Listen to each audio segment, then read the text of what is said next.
Pajarito vino hoy muy temprano junto a mí y me vino a preguntar, ¿no te vas a levantar de la cama? Yo salté, me bañé y me vestí, la guardería yo corrí para tarde no llegar, con la cabeza sí, sí, sí, con las manos, pa, pa, pa, con el pie, sí, sí, sí, media vuelta yo daré, sentadito quedaré.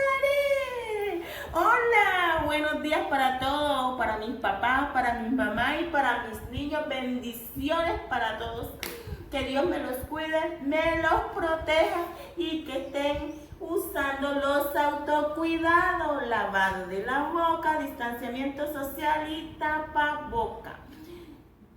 Les doy la bienvenida a una nueva actividad. Vamos a recordar la actividad pasada. Estuvimos hablando de los sonidos de las vocales. Hoy vamos a estar hablando de los sonidos que hacen los animales. Si ustedes tienen animales en casa, saben cómo hace cada animal. Cada animal tiene un sonido diferente, ¿cierto? ¿Cómo hacen los pollitos? ¡Piu, piu, piu, piu! ¿Cómo hace la gallina? ¡Clon, clon, clon, clon, clon! Ustedes tienen que repetir en sus casas. ¿Cómo hace el gallo?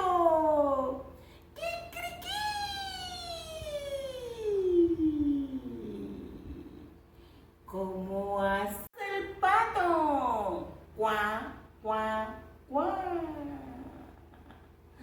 ¿Cómo hace el burro?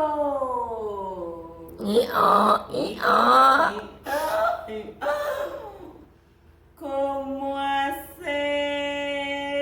A ver, acuérdenme de otro animal. La vaca.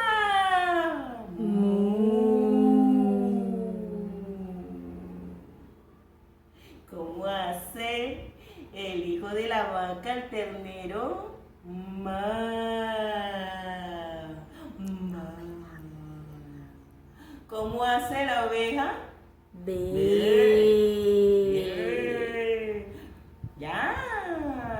Y así todos los animales hacen un sonido diferente.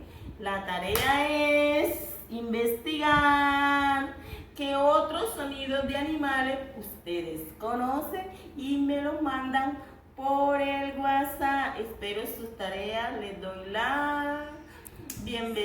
doy un saludo. Cuídense, protéjanse. Que Dios me los bendiga. Chao.